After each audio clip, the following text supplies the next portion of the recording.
Nós estamos em Êxodo capítulo 5 e eu quero compartilhar uma história com você nesse texto bíblico. A minha vida daria um livro.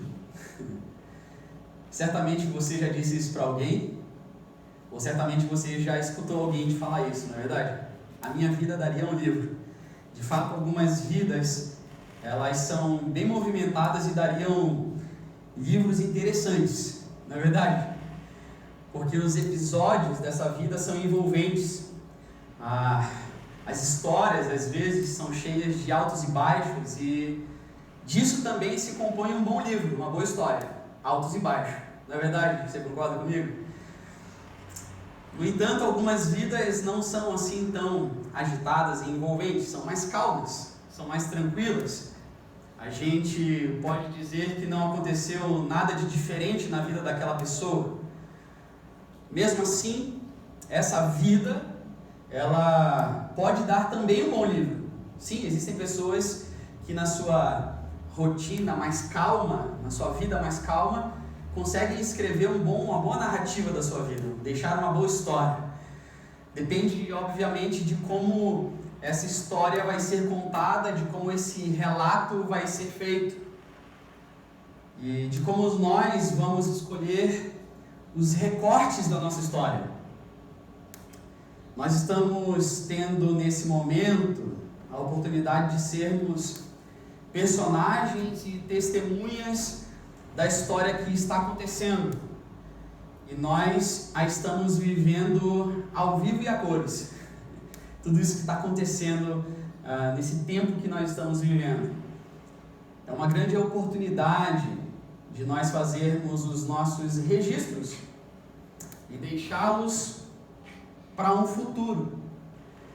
Ainda que um futuro breve, eu não sei, ainda que para o final do ano, ainda que para um próximo ano que virá, a gente possa ler sobre isso que nós estamos passando, ouvir sobre isso que nós estamos vivendo lá na frente, para a gente ver quem nós fomos, para a gente ver como nós nos comportamos, como vivenciamos tudo pelo que nós estamos passando, quem éramos nós naquele momento de pandemia, e quem sabe deixar para as próximas gerações esse registro raríssimo de que estamos vivendo ao vivo e a cores, presenciando esse tempo presente, um momento raríssimo de história, difícil, dramático, essa história que a gente está vivendo hoje. Mas a história que eu quero compartilhar com você hoje e aprender algumas lições para a gente aplicar no nosso dia a dia, está registrada no livro de Êxodo.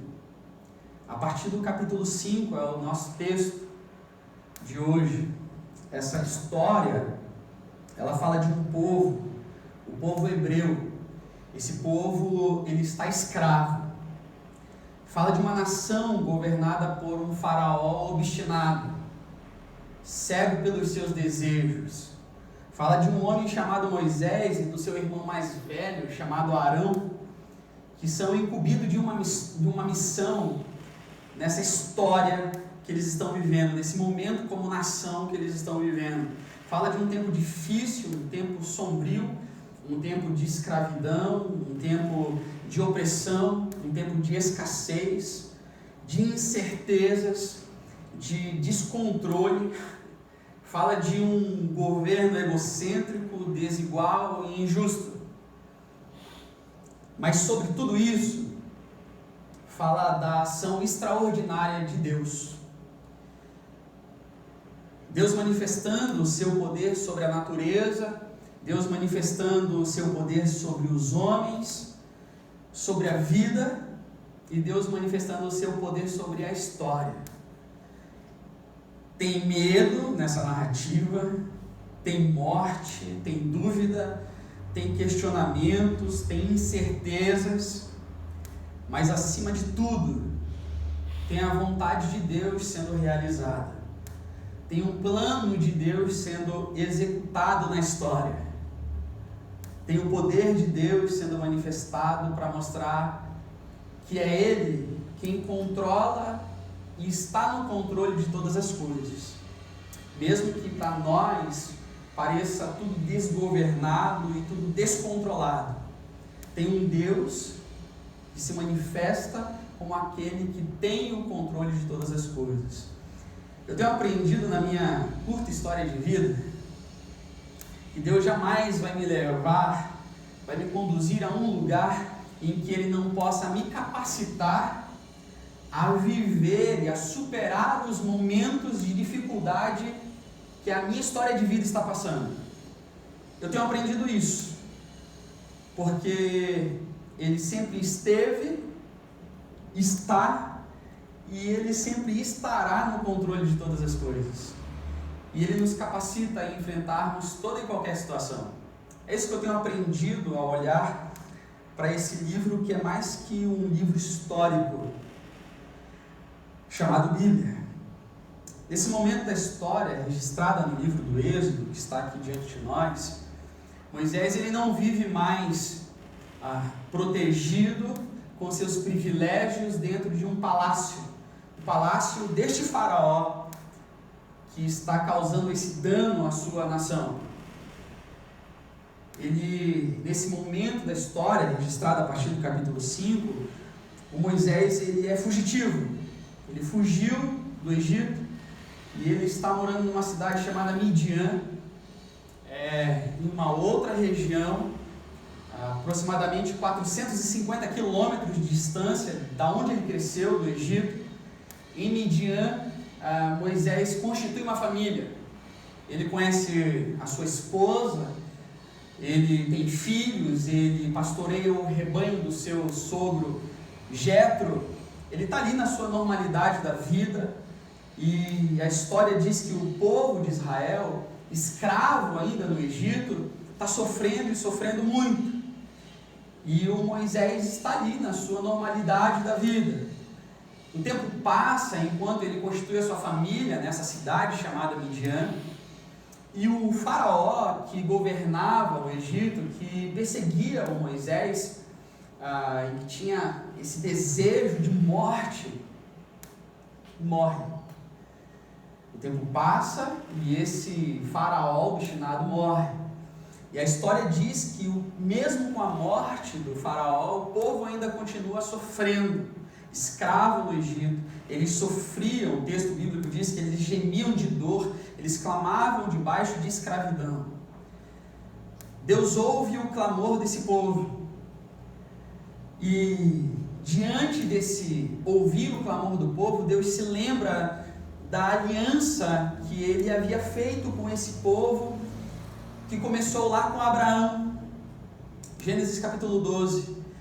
Deus fez uma aliança com Abraão, com Isaac, com Jacó, e nós estamos no final do livro, do capítulo 12, do livro do Êxodo. E um dia o Moisés, na normalidade da sua vida, no pastorear das ovelhas, ouve a Deus. Deus fala, Deus se manifesta a Moisés de uma forma extraordinária. Nós não temos como entender, e é o relato da sarça ardente. Moisés está no monte pastoreando a ovelha, de repente ele vê uma sarça que queima. Você conhece a história, que está pegando fogo, mas não queima. E ali ele vê essa ação extraordinária, incompreensível para nós, e ele ouve a Deus nesse momento. E aí Deus fala com ele e diz para o Moisés que ele será o homem que vai libertar esse povo que está escravo no Egito durante tanto tempo. Nós estamos no capítulo 3 do Êxodo, essa narrativa está ali. Moisés, diante dessa voz que ele ouve, ele entra em crise, lógico. Ele questiona a Deus, ele não se sente capaz diante dessa missão. Moisés tem várias questões diante de Deus, Moisés tem várias incertezas e certamente Moisés está cheio de medo. Deus mostra alguns sinais miraculosos que também nós não temos como compreender, a não ser pela fé. E esses sinais fazem com que o Moisés ganhe um pouco de confiança para assumir essa missão. Moisés sai da presença de Deus, ele desce o monte e ele vai procurar o seu sogro Jetro. E ele vai conversar com o seu sogro e informar ao seu sogro que ele precisava voltar do Egito, para o Egito, sair da sua normalidade de vida, da sua paz, da sua tranquilidade, que ele vivia ali em Midian, com a sua família, e assumir essa missão aos nossos olhos impossível. Moisés conversa com o seu sogro, ao que o seu sogro Jetro responde de forma direta. É o versículo 18 do capítulo 4 que você vai ver a resposta do Jetro. O Jetro olha para o Moisés e diz: vai em paz. Como se ele estivesse dizendo: só você não percebeu que a tua missão era essa ainda? Só você não percebeu que a normalidade que você está vivendo aqui junto comigo, é bom ter você aqui, mas Deus tem algo a mais para a sua vida? Ao que Moisés reúne a sua esposa, e o texto relata que ele não tem apenas agora um filho, ele tem filhos. O texto diz que ele reúne a sua esposa, junto os seus filhos, e num jumento volta ao Egito, mais 450 quilômetros de viagem. Lá no Egito, o Moisés encontra o seu povo, os seus irmãos hebreus, conversa com esse povo, reúne as lideranças, fala da sua missão impossível aos nossos olhos. E o texto que nós lemos, o capítulo 5, já nos mostra que o Moisés e o seu irmão mais velho, Arão, que está junto com ele, com uma função de poder falar por Moisés, ser o porta-voz de Moisés, porque a história conta que o Moisés tinha dificuldade de falar, não sabia falar bem. Algumas pessoas falam que ele era gago, eu não sei, eu sei que ele tinha uma dificuldade de se expressar. E o Arão está junto com Moisés para ser o porta-voz de tudo que o Moisés precisa falar para o faraó. Versículo 1 do capítulo 5, tem o Moisés e o Arão diante do faraó. E a primeira coisa que eles falam, chegando diante do faraó, é o seguinte, versículo 1. Assim diz o Senhor, o Deus de Israel: deixe o meu povo ir para celebrar-me uma festa no deserto. É assim que Moisés e Arão se apresentam para o faraó. Dessa maneira, direto, sem enrolação. Veja, eles não estavam falando com qualquer pessoa. Eles estavam falando com a maior autoridade, com o homem mais poderoso desse tempo na história. O pedido que eles fazem tem mais um tom de ordem do que pedido. Deixe o meu povo ir para festejar. Ou seja, o que Moisés pede para o faraó é liberdade e festa. Eu acho que nós estamos querendo isso nesse tempo, não é verdade?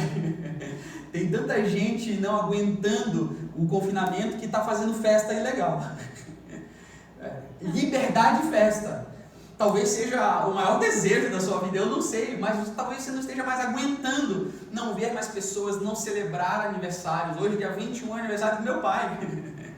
E quantos não foram já os aniversários que tiveram que ser sozinhos, ser em 4 pessoas, a 2, em poucas pessoas? Esse é o pedido do Moisés e do Arão para o faraó.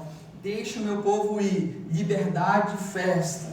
Lógico que esses dois, eles precisariam de muita confiança em Deus para poder fazer esse pedido para o faraó, para chegar dessa forma ao faraó. E é lógico também que a resposta do faraó foi, versículo 2 do nosso texto: quem é o Senhor? Se referindo a Deus. Quem é o Senhor para que eu lhe ofereça, para que eu lhe obedeça e deixe Israel sair? Eu não conheço o Senhor e não deixarei Israel sair. A primeira lição que Deus estava querendo ensinar para Moisés era sobre confiança.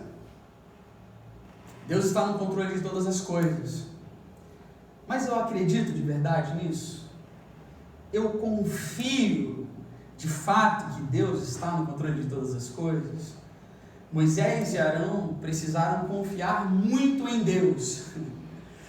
O medo era enorme, lógico, mas a confiança tinha que ser maior ainda.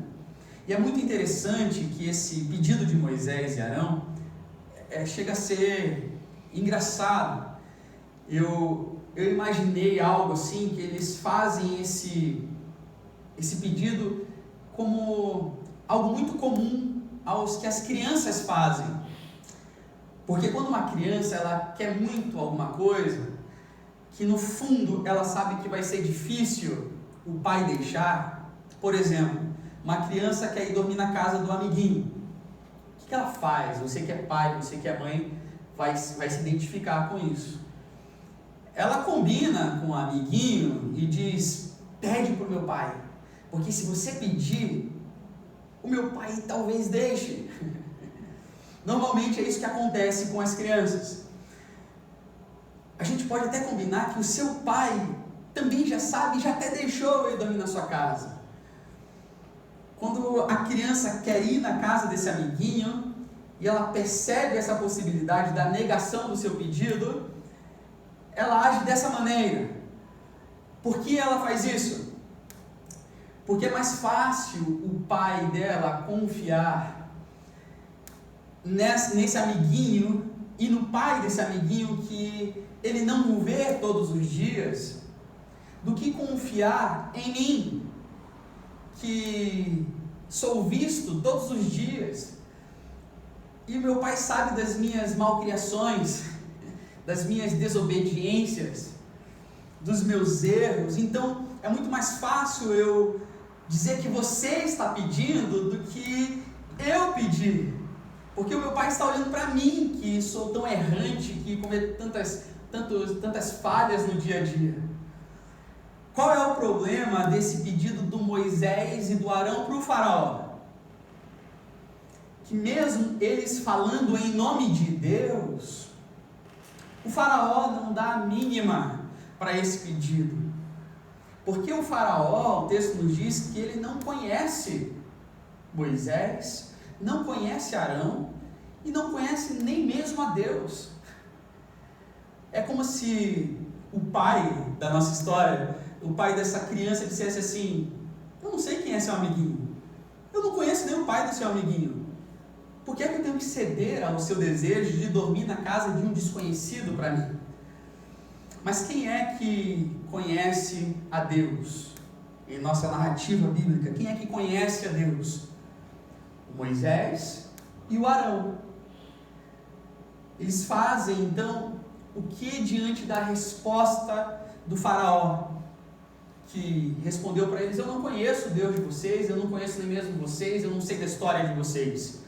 Diante dessa resposta, o Moisés e o Arão, que conheciam a Deus, insistem com o faraó. Versículo 3: Faraó, o Deus dos hebreus, o nosso povo que tu estás escravizando, veio ao nosso encontro, faraó. Agora permite-nos caminhar 3 dias no deserto, para oferecer sacrifício ao Senhor, o nosso Deus, o Deus de Abraão, Isaque e Jacó, o nosso Deus. Caso contrário, faraó, se você nos negar esse pedido, o nosso Deus nos castigará com pragas e com a espada.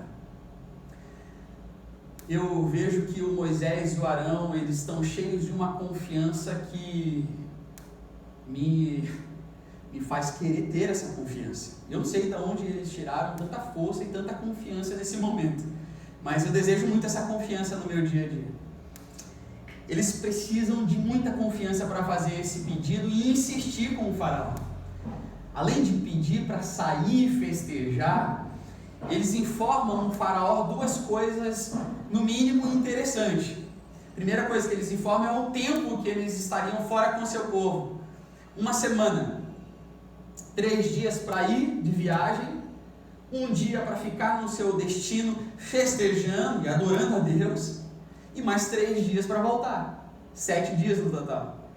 E outra coisa que eles informam é uma ameaça. Faraó, se você se recusar a esse pedido, o nosso Deus vai mandar praga e nos castigará com a morte. Nesse momento, nesse ponto da mensagem, eu me perguntei, será que eu tenho essa confiança em Deus? Será que na situação difícil eu tenho confiado que Deus é maior que qualquer autoridade, que Deus é maior que qualquer enfermidade, maior que qualquer crise que nós estejamos passando e que de fato Ele está no controle de todas as coisas? A história continua. Diante da insistência do Moisés, o faraó fica impaciente e ele se indigna com Moisés e com Arão. E aí nós seguimos a narrativa da nossa história, estamos no versículo 4. Moisés e Arão, por que vocês estão fazendo o povo interromper suas tarefas? Voltem ao trabalho.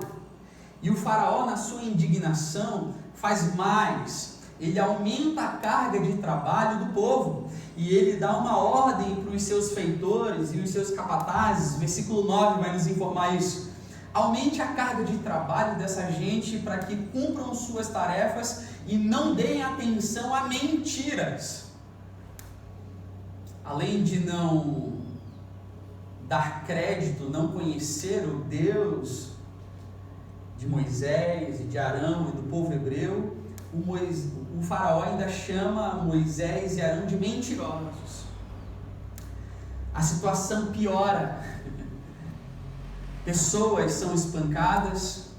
O faraó, na sua obstinação, fica enfurecido. Versículo 17 do capítulo 5, chama o povo de preguiçoso, um povo que estava trabalhando demais debaixo de escravidão, debaixo do chicote. O faraó ironiza a Deus, tem dificuldade, mais dificuldade, tem medo, tem ameaça.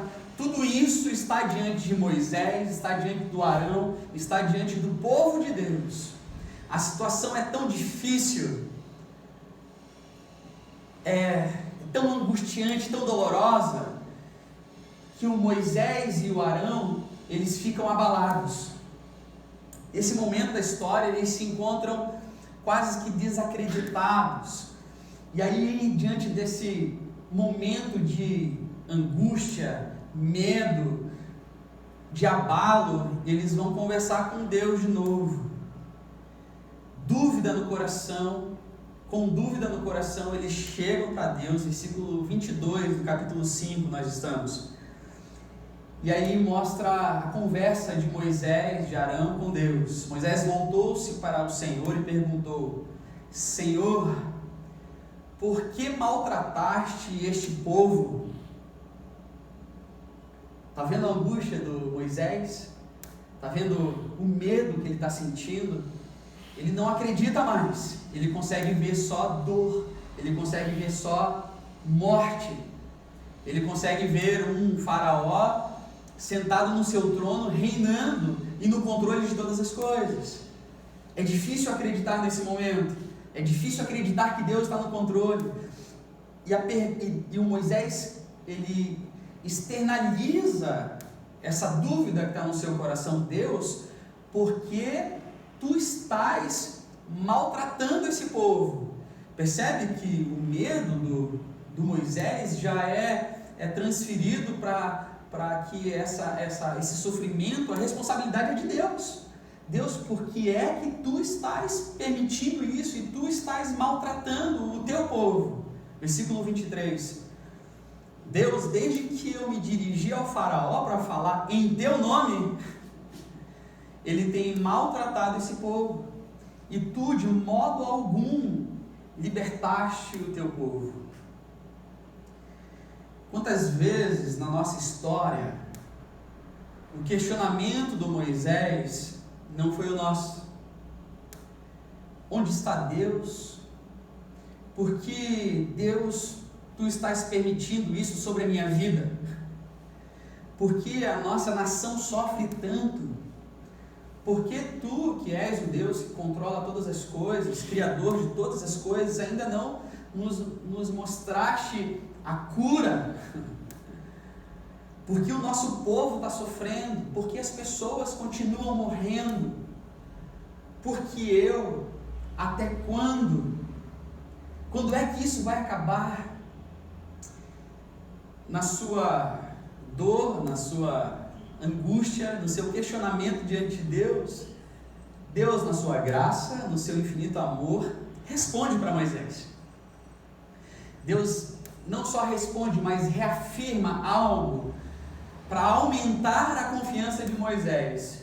Mais uma vez, Deus diz: Moisés, você precisa lembrar quem eu sou. E aí nós entramos no capítulo 6 do livro do Êxodo. Moisés, eu sou o Senhor. Um Senhor é aquele que dá a ordem e nós obedecemos. Nós nos sujeitamos ao senhorio de um Senhor.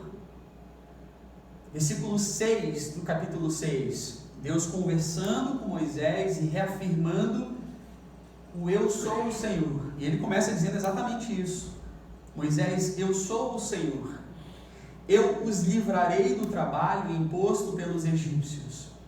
Eu os libertarei da escravidão e os resgatarei com braço forte e com poderosos atos de juízo. Eu os farei meu povo e serei o Deus de vocês.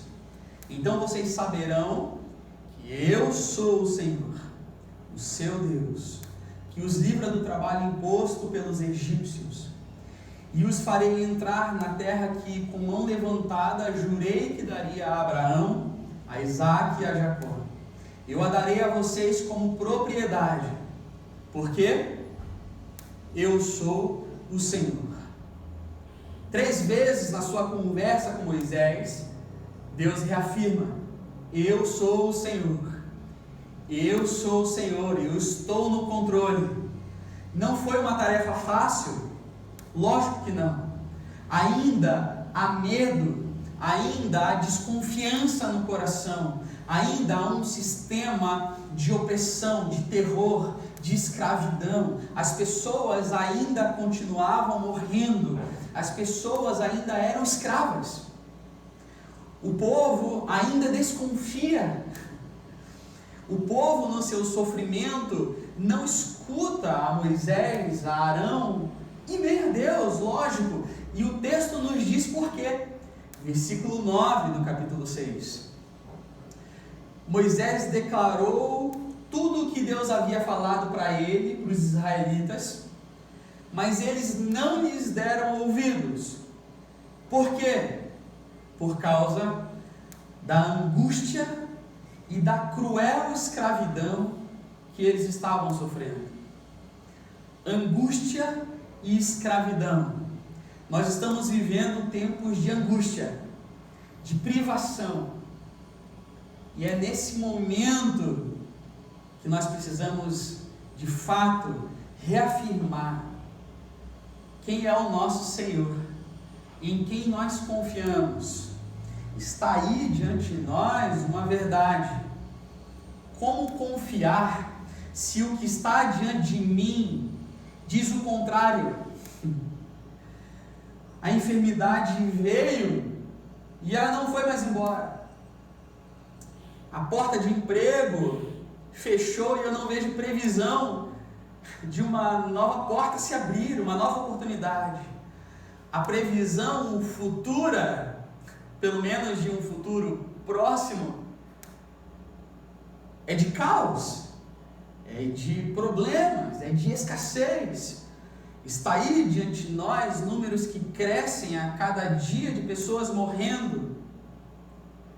Chegamos a 50 mil. Está aí diante de nós um país em crise política, social, étnica, religiosa. Há dor, há angústia, medo, há opressão, há desigualdade, há abuso de poder. Mas era preciso nosso texto, que Moisés confiasse no eu sou o Senhor. E é preciso que nós, que conhecemos a Deus, que um dia demos crédito à voz de Deus, demos esse passo de fé, também confiemos no eu sou o Senhor. Nós precisamos confiar nisso. A narrativa da nossa história bíblica muda de forma estranha. De repente, na nossa narrativa, aparece uma árvore genealógica. Dos versos 14 do capítulo 6 até o versículo 27, tem uma árvore genealógica, um monte de nome diferente, não tão comum na nossa cultura, mas, como Deus está no controle de todas as coisas, nós aprendemos que a genealogia não está aqui na narrativa da história bíblica por acaso.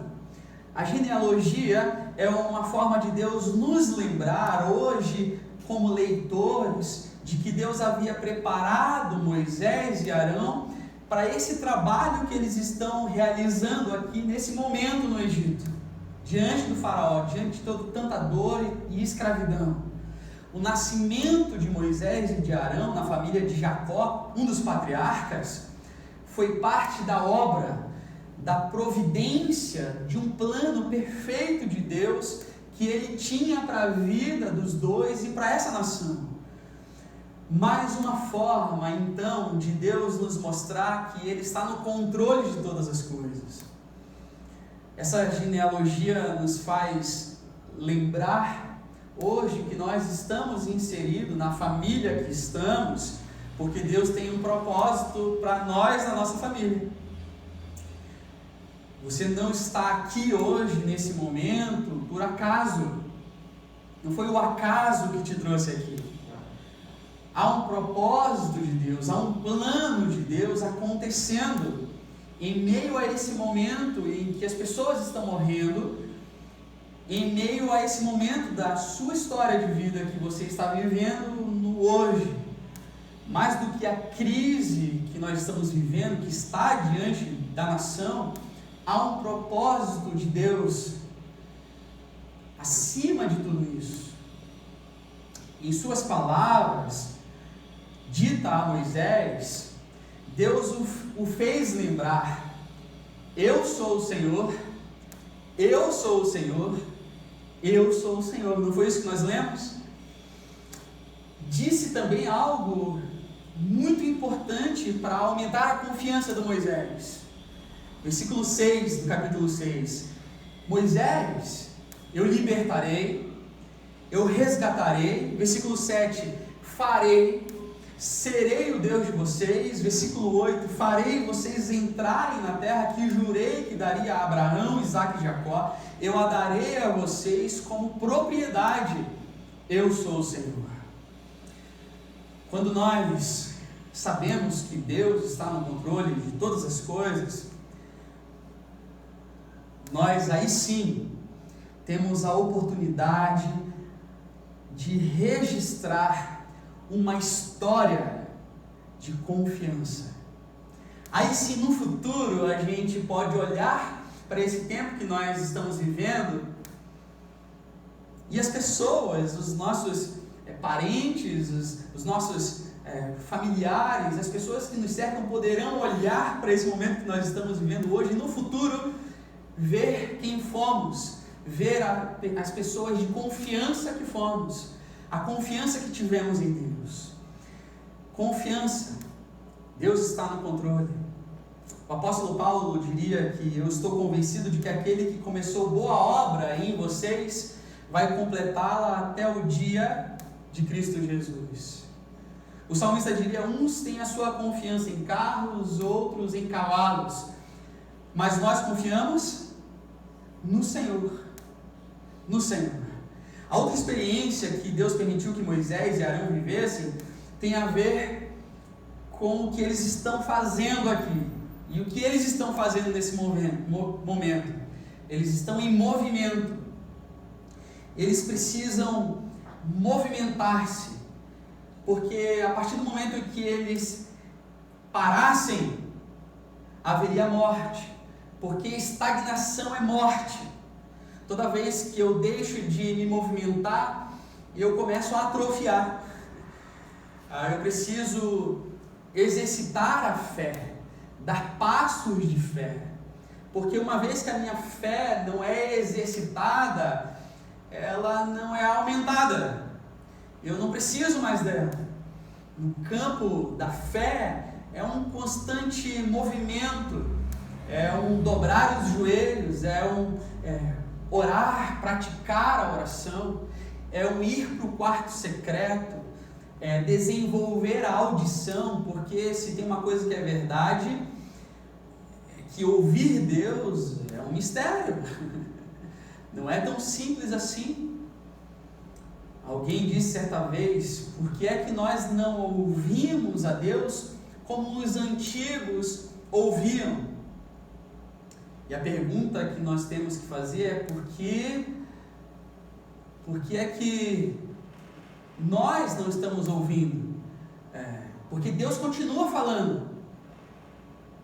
Deus parece que falava de forma diferente para os antigos, mas não é nós que precisamos ouvir como eles estavam ouvindo. A partir do capítulo 7 agora, até o 11, nós vemos dois homens colocando a fé em movimento. Dois homens que não ficaram paralisados. Eles não ficaram paralisados com a maldade do faraó. Eles não pararam diante da dificuldade imposta pelo faraó. Porque a verdade é que a situação não ficou melhor, a situação piorou. Iria exigir mais confiança, iria exigir mais fé, mais passos de fé, mais coragem, mais intimidade com Deus, mais clareza e conhecimento de Deus.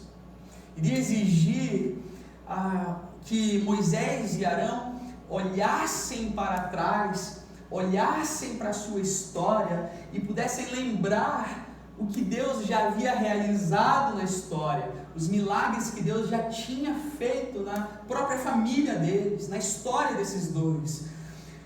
E eles precisariam então se movimentar, dar passos de fé. E a partir do capítulo 7, a nossa história começa a mostrar pragas. São as 10 pragas. Começa a vir mais problema. A partir do capítulo 7. Capítulo 7, a história diz que há uma praga de sangue. Capítulo 8, uma praga de rãs, piolhos, moscas. Capítulo 9, os rebanhos começam a morrer. Há feridas, o termo usado no nosso texto, capítulo 9, dos versos 8 até o 12, feridas purulentas. A 7ª praga, granizo. 8ª praga, gafanhotos. Nós já estamos no capítulo 10, trevas, escuridão. E a 10ª praga, no capítulo 12, a morte de todos os primogênitos. A situação só piora. Mas eu acredito que, mais do que problema que está registrado aqui, que são essas pragas, algo que se destaca para mim é que em todas as pragas, todas as situações difíceis, de morte, de dificuldade, o Moisés chegava diante do faraó, falava que Deus iria castigar o povo se o faraó não libertasse o povo. E o faraó, na sua obstinação, no seu senhorio, enganava Moisés, manipulava a situação. E em cada praga, Moisés voltava-se para Deus. E em todas as pragas, nós lemos algo muito interessante. Assim disse o Senhor a Moisés. O que para mim fica evidente é que em todos os momentos de dificuldade, o Senhor estava presente e estava falando. Ele estava falando. E mais do que falar, tem diante de nós um homem que ouvia. Um homem que ouvia a Deus.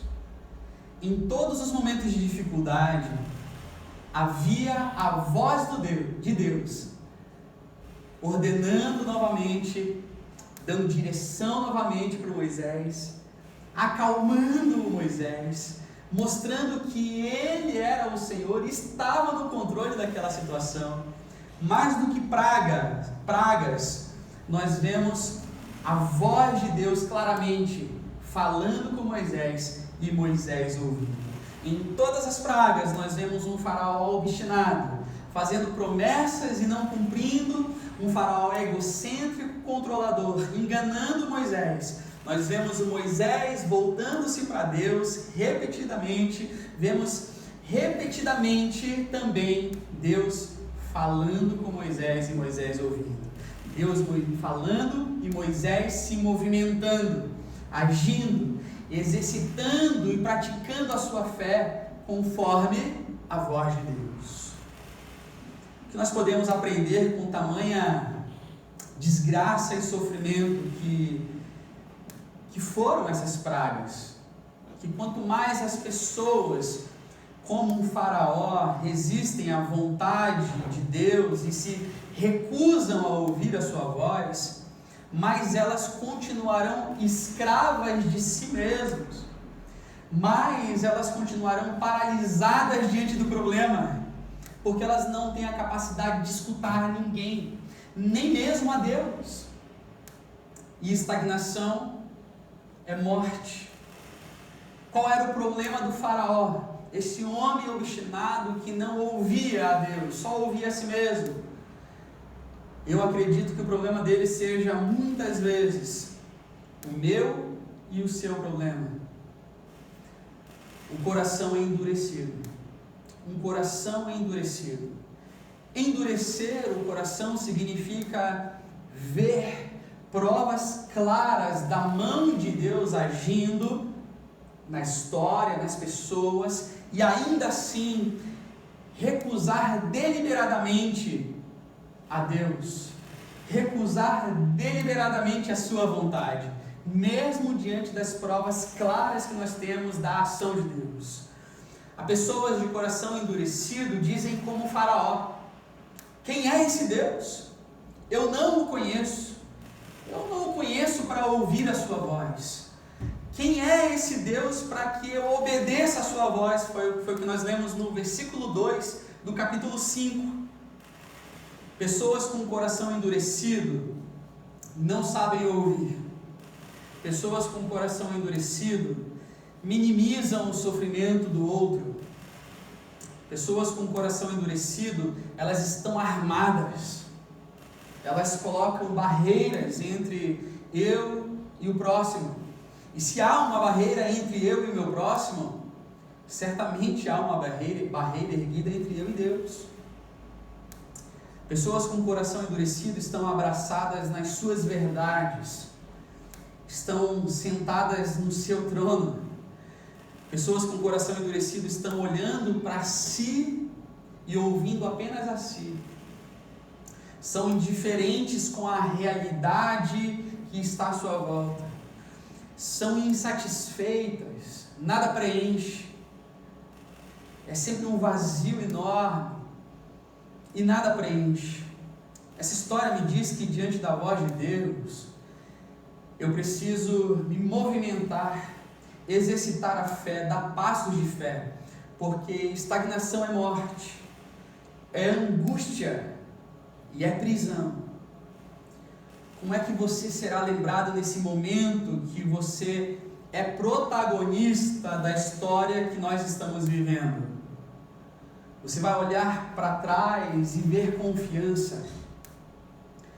Você vai olhar para trás e ver passos de fé que você deu hoje. Você será lembrado como o salmista, que em meio à sua crise, em meio às suas dificuldades, em meio aos seus choros, às suas dores, ele disse: Cria em mim, ó Deus, um coração puro e renova dentro de mim um espírito reto, conforme a tua palavra, porque tu és o Senhor e na tua palavra eu confio. Ou seu coração permanecerá endurecido? Deus está no controle, você acredita nisso? Você confia a sua vida nisso? O Moisés, ele pode ser para nós uma espécie de um sinal do Cristo, de Jesus, aqui no Antigo Testamento. Ele é um sinal do que Jesus iria fazer. Todas as narrativas históricas, todas as profecias, que são de fato profecias no Antigo Testamento, eles têm como um dos objetivos apontar para aquele que seria de fato o verdadeiro libertador, aquele que é capaz de nos libertar da dor, do sofrimento, das nossas prisões, do nosso eu, Jesus de Nazaré. No Evangelho de Marcos, capítulo 6, tem uma história muito interessante, que o protagonista é Jesus. Jesus, ele está voltando para a sua cidade, a Galileia. Ele está voltando de uma longa jornada. Ele havia caminhado muito, coisa que ele gostava de fazer. Perto dele estavam os seus discípulos. E ele volta para a sua cidade depois de muito tempo longe. Antes de retornar para a sua cidade, veja só o que Jesus faz. No Evangelho de Marcos, capítulo 4, 5, Jesus, ele acalma uma tempestade. Jesus, ele cura um endemoniado. O texto diz que era um homem que vivia nos sepulcros. Ninguém conseguia prender esse homem, nem mesmo com correntes. Jesus cura uma mulher que vivia há 12 anos com uma hemorragia. Nada curava essa hemorragia. Jesus ressuscita uma criança de 12 anos de idade. Jesus demonstra o seu poder sobre a natureza. Jesus demonstra o seu poder sobre os demônios, sobre a doença e sobre a morte. Jesus é o Senhor de todas as coisas. Ele entra na sua cidade. O que ele pode fazer a mais na sua cidade? É a sua cidade. Provavelmente algo extraordinário você poderia pensar. Eu, como discípulo de Jesus, se eu estivesse vivenciando aquele momento, vendo tudo isso, eu estaria com uma expectativa muito grande do que Jesus poderia fazer na sua cidade. Inicia o capítulo 6 do Evangelho de Marcos e nós lemos que as pessoas ficaram admiradas com Jesus. Há uma admiração de todos ali na Galileia sobre os feitos de Jesus. Quem ele é, o que ele fez. As pessoas já sabem do que Jesus estava fazendo. A história já estava na boca do povo. O nome Jesus já estava na boca do povo. Mas existe algo muito chocante e de certa forma triste e preocupante no final dessa história.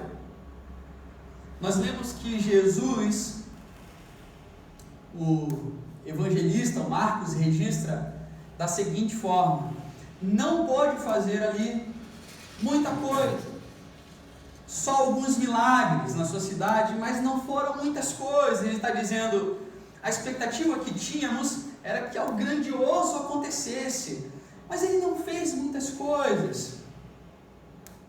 E o texto termina dizendo, porque Jesus não fez muitas coisas na sua cidade, no meio daquele povo. O evangelista termina dizendo, Jesus não fez muitas coisas ali por causa da incredulidade do povo.